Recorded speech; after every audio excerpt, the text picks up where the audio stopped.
En haut de la fiche, je vous remets le site sur lequel j'ai trouvé les exercices. Pour l'exercice 1, un dé à 6 faces, l'événement on obtient un nombre entier est un événement certain. On ne peut pas obtenir autre chose qu'un nombre entier. 1, 2, 3, 4, 5, 6 sont des entiers. Pour l'exercice 2, une probabilité est un nombre compris entre 0 et 1. Donc 7 onzièmes est possible, 1 est possible, c'est l'événement certain.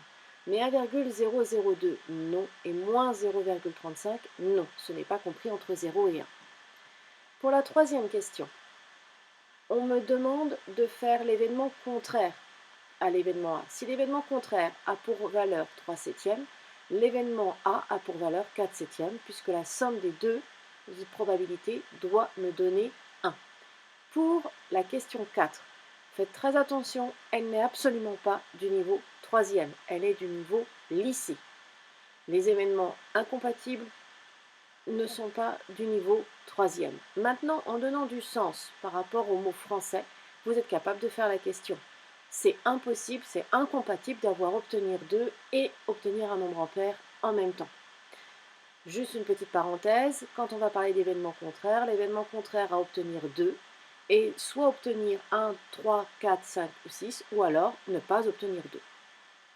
Pour l'exercice 2, de façon à respecter les exigences de rédaction, j'ai nommé mon événement tirer une boule jaune. Je l'ai nommé J pour me faciliter la mémorisation. Comme j'ai 2 boules jaunes sur les 6, ça me donne 2 sixièmes, après simplification, 1 tiers. Je vous rappelle que cela est un événement élémentaire, il est obtenu avec une seule issue, boule jaune.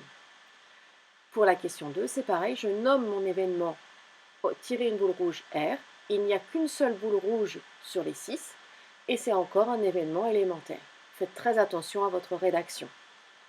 Pour la troisième question, tirer une boule verte, je l'ai nommée V. Comme j'ai 3 boules sur les 6 qui sont vertes, ça me donne 3 sixièmes. Après simplification, ça me donne 1 demi. Je pourrais également l'écrire 0,5. Ce choix n'est pas judicieux, car jusqu'à présent, au-dessus, je n'ai pas la possibilité d'écrire mon écriture décimale.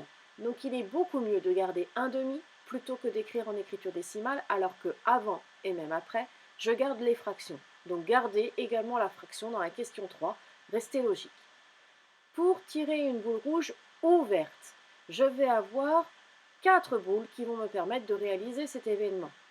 4 boules sur les 6. Après simplification, ça me donne 2 tiers.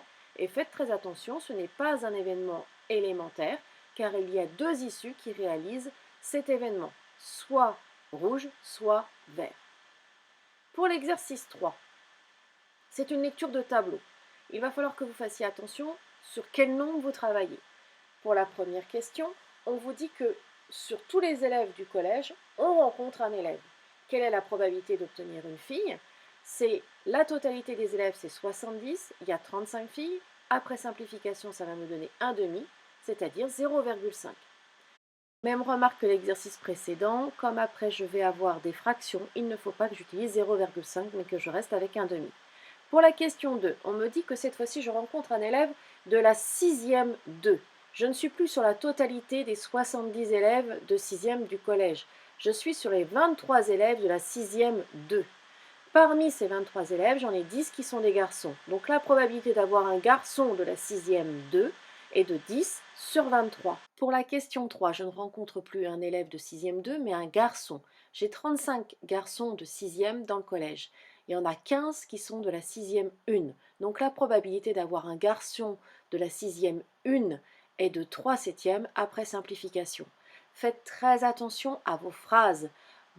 Est-ce que vous partez de la totalité des élèves? Est-ce que vous partez juste des élèves de la 6e 3 ou de la 6e 2? Est-ce que vous rencontrez juste les filles?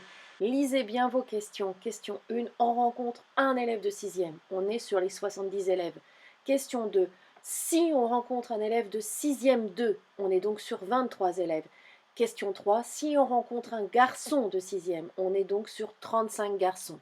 Faites attention à votre question. Pour l'exercice 4, la question revient à demander toutes les issues de votre expérience aléatoire, ou, dans le vocabulaire de seconde, donner l'univers.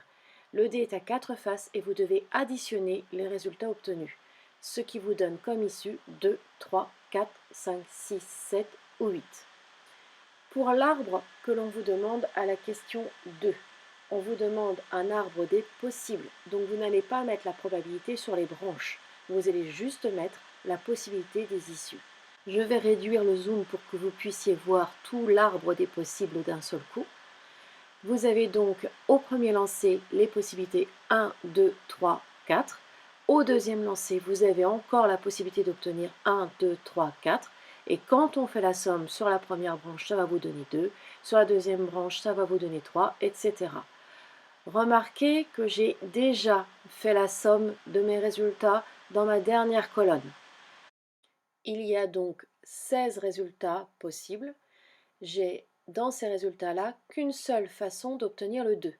J'ai un seul chemin sur les 16 chemins possibles, ce qui me permet de déterminer la probabilité d'obtenir 2. Faites très attention, dans votre rédaction, il faut nommer l'événement obtenir 2 avec une lettre pour pouvoir rédiger correctement. Comme j'ai un seul chemin sur les 16, la probabilité d'obtenir 2 est de 1/16. Pour obtenir 4, je vais avoir 3 chemins possibles.